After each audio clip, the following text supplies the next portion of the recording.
So today we're going to build a planter stand. Now normally what happens with my customers and someone who wants to get something built by me, I usually get sent a photo and they say, hey, can you make this? Usually I can figure it out. But this customer sent me this. Now this was a full detailed set of plans. All made out of poplar, stained and finished and all of that. But I was like, we can do one better. So what we're going to do is, if you look at the picture, we're going to make our frame out of this beautiful piece of cherry. It's got some awesome transitions into sapwood we're going to use and try to incorporate. And then we're going to make our slats at the tops of the shelves out of this spalted sycamore. I think it's just going to add a whole lot of contrast to it naturally, and it's going to look really, really good. So let's get into the build.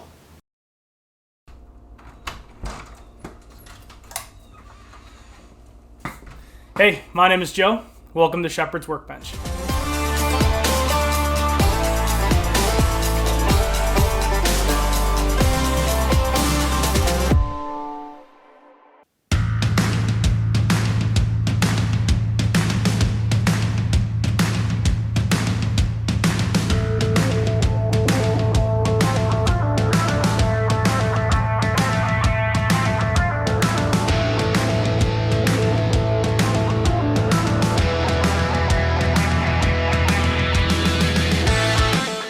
Alright, now that we got all of our stock broken down, all of our pieces, we're going to mark out for our half-lap joints. The outside is going to be basically 2 frames that are joined by 3 support pieces before the shelving units get actually put on. So all of the outside, the 2 frames that are going to be on either side, all of the pieces that overlap are going to be done with half-lap joints. This will make it super strong and be able to hold up to a lot of the potted plants that are going to be set on top. So I just want to explain real quick how I'm laying these out. So this is my front leg, this is my back leg. I measured up to the top of the front leg here, so I know that's the top of my half-lap joint. So I take the shorter piece as the front piece, this one's the back piece. So what I'm doing is I'm getting it up to its flush on the top here, and then I take my square here and make sure it's perfectly square and flush. So hold it down, mark that. Now I know that's the part I gotta take out of this leg. So then I flip it to where this is underneath so I can mark the depth on this board. Doing the same thing where I take my square and line it up like that. Make sure it's flush. A little overhang's not bad. We can always sand it back to make it flush there. And I mark that's where my lap joint is. But I'm also marking which one's the front, which one's the back, so I don't, if in case there's any slight variations, I know which one goes where. And I make sure I mark it on the part of the wood that I'm keeping, not the part I'm taking out. So let's go around and we'll finish up the rest of these.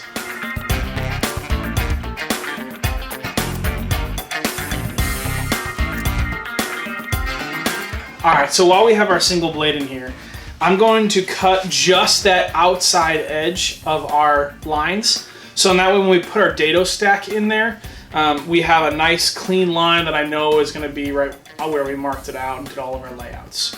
So let's cut all of the outlines for the dados and then we'll switch to the dado stack.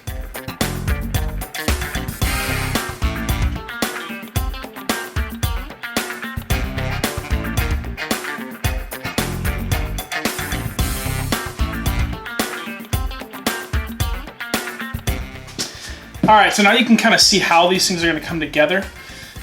This is obviously the left side, that's the right side. We left these joints really tight. They're, a 64th of an inch off. So we're going to clean them up with a chisel and clean up our grooves with a chisel, and then we'll glue it up.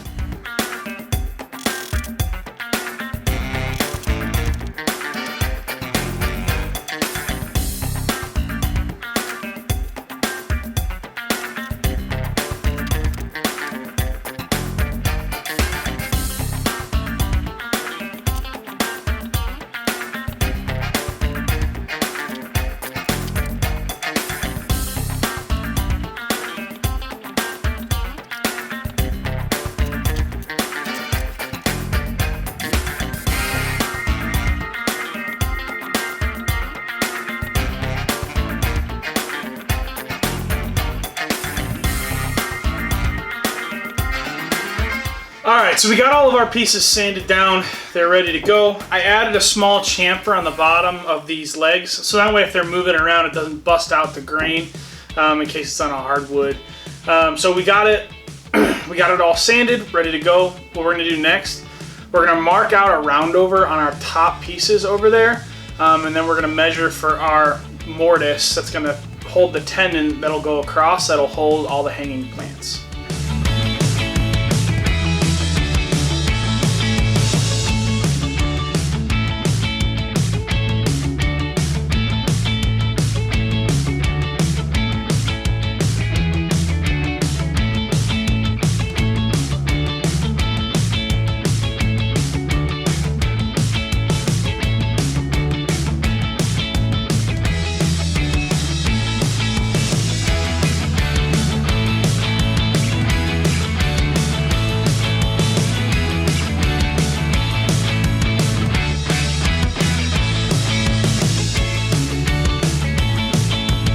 Alright, so we cleaned up our mortise at the top with the chisel. Got it nice and it fits real snug.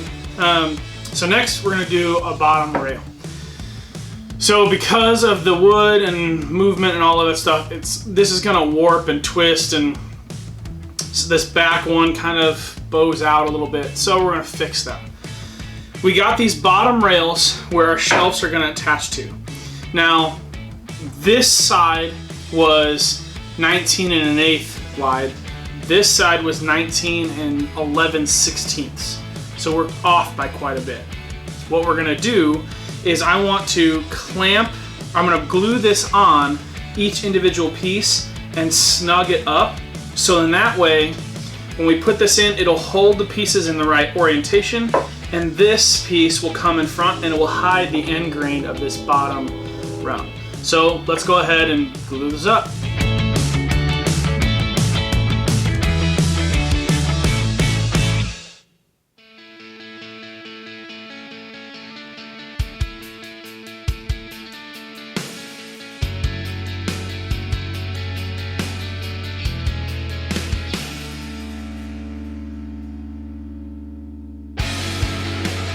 All right, so while that's drying, we're gonna stabilize the knot that's gonna go on our front piece.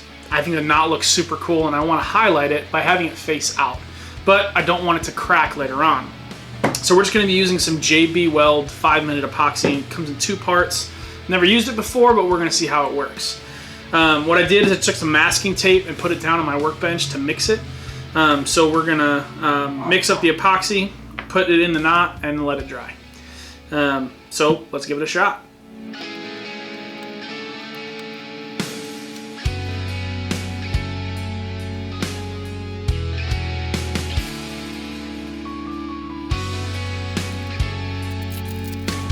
All right, so we got it just clamped on the other end. This is kind of mocking it up. We're gonna get this tenon in on our top brace here, and we'll glue it in so it stays nice and strong, and then we'll glue that in.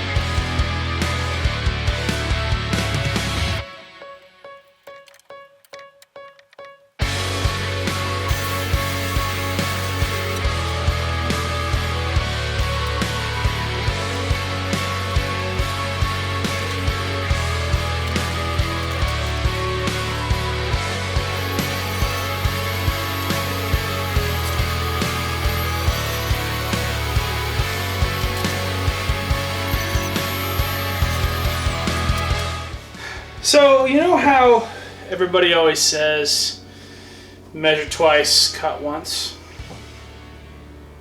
I should have listened. Here's what happened.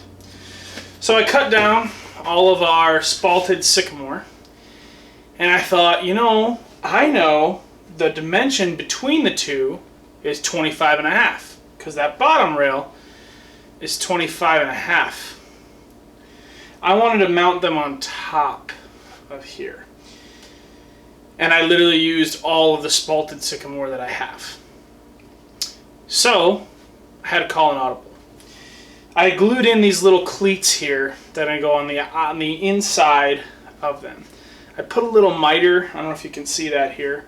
I'll bring you guys in close in a second, but I put a little miter here just to kind of make them not look like a block of wood that's holding the shelf up, because I screwed that up pretty bad.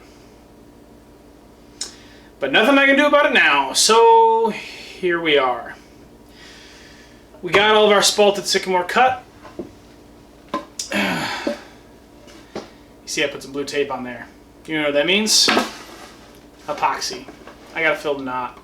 But anyways, this shelf fits right in there, sits on the cleat. We'll glue it down to the cleat. We got all of our pieces cut for this one and the bottom one. I'm doing a panel glue up down there just because I didn't have a board wide enough. But anyway, not the original design, but it'll still work and it'll still look great. So let's keep going.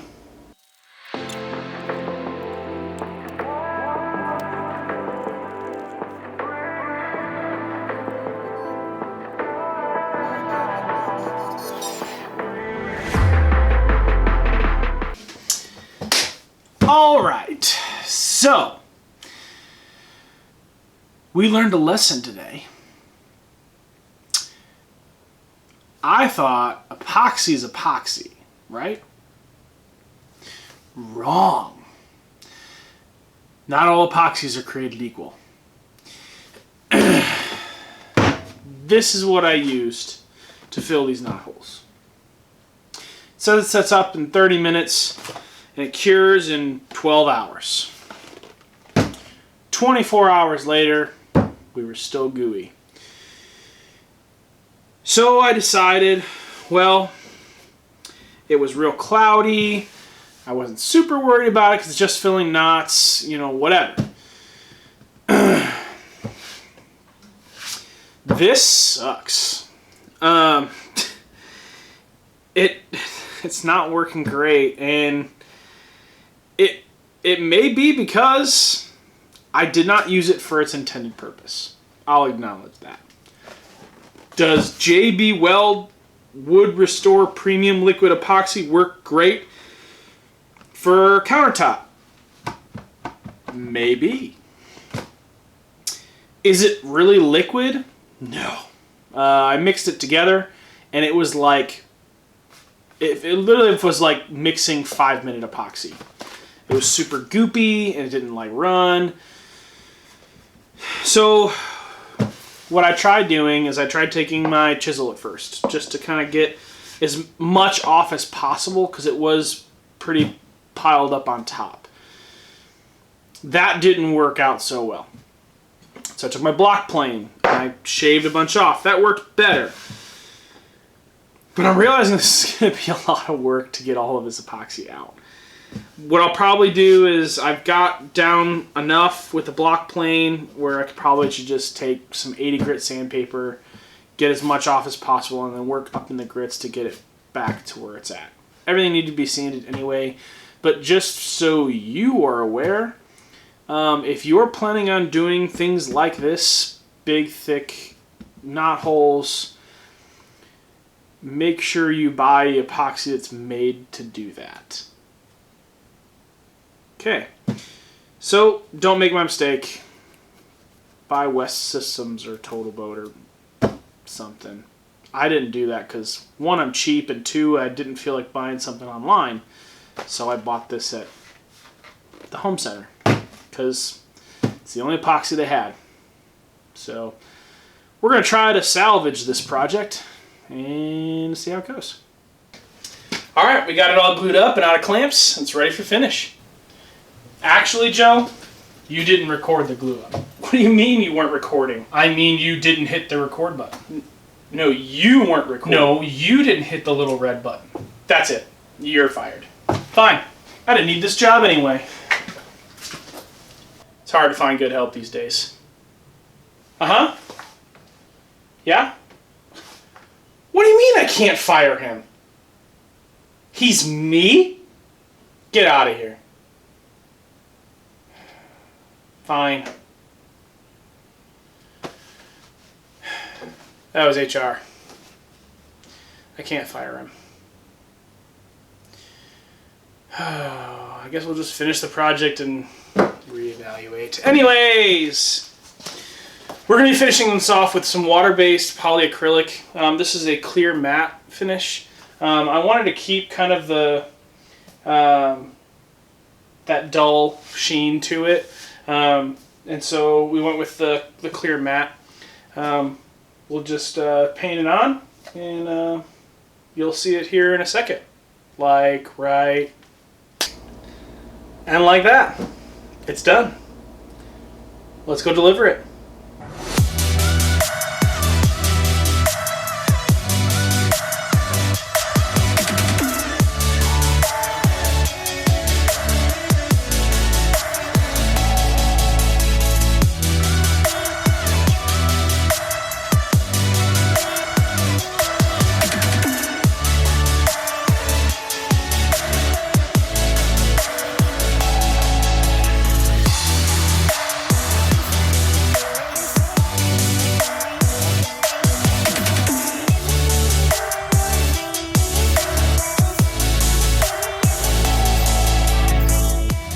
Hey guys, I hope you enjoyed the video.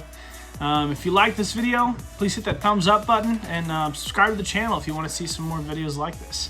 I know right about now we have 2 videos here on the side for you, and if you want to subscribe, you can click the link right here.